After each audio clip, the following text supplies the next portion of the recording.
तो फाइनली दोस्तों हम होने लग गए हैं रेडी। और रेडी होने में देखो मैंने क्या क्या कर रखा है। मैंने अभी फिर फाइनली चूड़ियाँ पहनी हैं और देखो चूड़ी और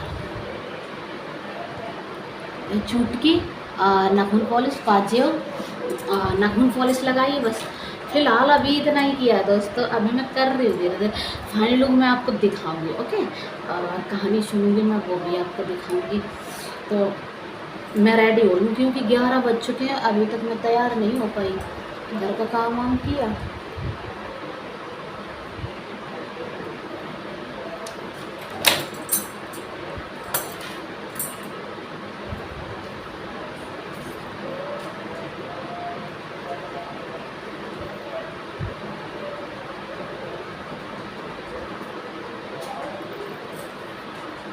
तो दोस्तों रेडी होकर फिर मिलती हूँ आपको। ओके,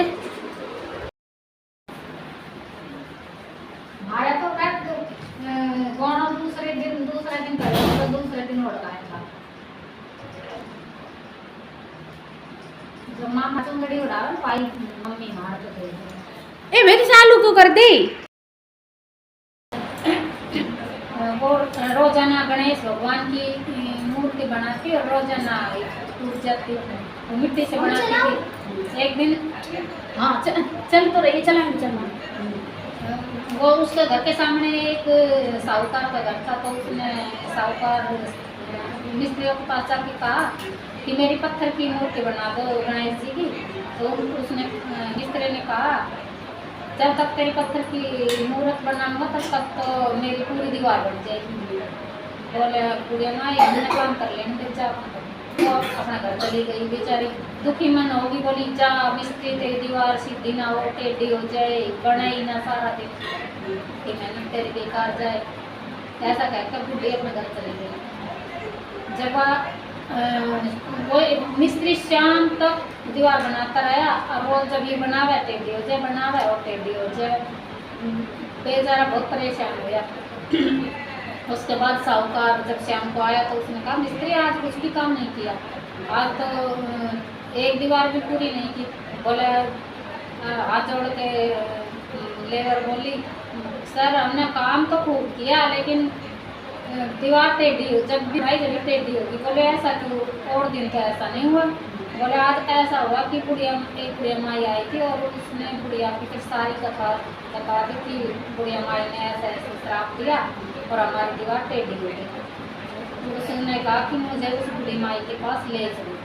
जब बूढ़ी माई के पास ले गया तो उसने जाते ही बुढ़िया माई के पैर पकड़ लिए। बोले मैया आपने अपने श्राप वापिस ले लो, मेरी दीवार को सीधा कर दो। गणेश जी भगवान देख रहे थे, उन्होंने उसका अपराध क्षमा कर दिया। उसने कहा कि मैं तुम्हारी, तुमने तो कहा था कि मेरी पत्थर की बना दे, मैं तुम्हारी सोने की बनाऊंगा। तो उसके बाद उसकी दीवार सीधी हो गई और उसने उसको सोने का गणपति बना कर दिया। जैसे बुढ़िया माई की सारी मनोकामना पूरी की ऐसे ही हर्ष बंद कर बाप वीडियो बंद कर दे। हर्ष फिर अभी तक ताई और सुनाओगे जब और बंद कर। करे एक साहूकार के 7 बेटे और एक बेटी थी। बेटी का नाम करवा था। ये करवा चौथ माता का व्रत आया तो उसकी साथ तो भाभी ने व्रत किया, उसने भी। तो उसके भाई उसको बहुत प्यार करते थे, इतना प्यार करते थे कि वे उसके बगैर खाना भी नहीं खाते थे। एक दिन जब चौथ माता का व्रत था, जिस दिन उसने कहा कि चलो बहन खाना खा लेते हैं, उसने कहा नहीं भैया मेरा तो आज व्रत है, मैं तो आज खाना नहीं खाऊंगी, मैं तो तभी खाऊंगी जब चांद निकलेगा। तो उन्होंने कहा कि चांद निकलने में तो अभी काफ़ी टाइम है। तो वे उन्होंने 7 भाइयों ने प्लान बनाया और वे पहाड़ के पीछे चले गए। किसी ने छलनी दिखाई तो किसी ने आग जलाई और एक जाकर अपनी बहन से बोला कि बहन चल चांद निकल आया। उसने छत पर जाकर देखा तो सचमुच का चांद दिखाई दिया। उसने कहा भाभी चांद निकले है, चल पानी दे देते हैं। लेकिन उसकी बहन उसकी भाभीयों ने नहीं माना। उसने कहा कि तेरे ही नाम का चांद निकला होगा, हमारा तो अभी नहीं निकलेगा। यह कहकर उसने उसकी भाभी ने पानी नहीं दिया और उसने पानी दे दिया। रुक जा, रुक जा। जैसे ही उसने पानी देकर और आप नीचे आकर खाना खाने बैठी, जैसे ही उसने पहला निवाला लिया बाढ़ आ गया, दूसरा निवाला लिया तो उसे छींक आ गई, तीसरा निवाला जैसे ही उसने लिया तो उसके ससुराल से खबर आई कि उसका पति बहुत ज़्यादा बीमार है, और उसकी पत्नी को भेज गई। तो वह उसकी माँ ने उसे तैयार किया और जैसे ही पहली साड़ी जो संदूक में सबसे ऊपर रखी थी वही जो हाथ लगी वही पहना दी। वो सफ़ेद रंग की साड़ी थी और सफ़ेद रंग की साड़ी पहनाकर उसको भेज दिया। और जाते समय उसको एक सोने की गिन्नी दी और कहा, बेटा ये टका है ना, तुम जो तुम्हें सदा स्वागत का आशीर्वाद दे उसको देना और सबके पैर छूते हुए जाना। जब मैं रास्ते में उसने सबके पैर छुए, जो भी मिला उसके पैर छुए, किसी ने उसको सदा स्वागत का आशीर्वाद नहीं दिया। वह अपने ससुराल पहुंच गई। वहाँ देखा तो काफ़ी भीड़ लगी हुई थी। वहाँ एक छोटी सी बच्ची थी, उसने उसके पैर छुए तो उसने उसको सदा स्वागत का आशीर्वाद दिया। उसने उसके पैर पकड़ लिए। जैसे उसके पैर पकड़े तो उसने कहा कि आधा व्रत करने वाली चली जाए यहाँ से, मेरे पैर छोड़ दे, मतलब आधा मतलब व्रत दुखी ना रहने वाली मेरे पैर छोड़ दे। लेकिन उसने उसके पैर नहीं छोड़े। वह समझ चुकी थी कि है वो माता करवा चौथ माता है। उसने उसके पैर नहीं छोड़े। कहा कि माता मुझसे बहुत बहुत बड़ी गलती हो गई, मुझे माफ़ कर दो, मैं आइंदा से ऐसी गलती नहीं करूँगी।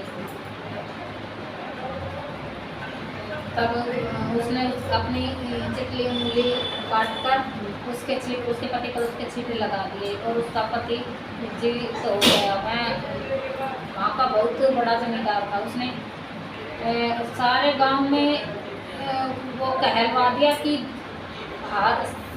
12 महीना की 12 चौथ सबको करनी चाहिए। अगर 12 ना हो सके तो 6 ना तो 4 ना तो 2 तो जच्चा को भी करनी चाहिए। हाँ सर, आज बंद कर होगी।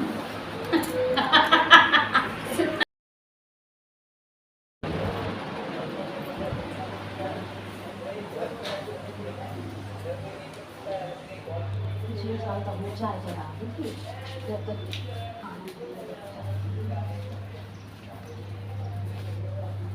खटे घास सिया जामनी बना दिया कर बोलो हम सुबह है और के बार शुक्रवार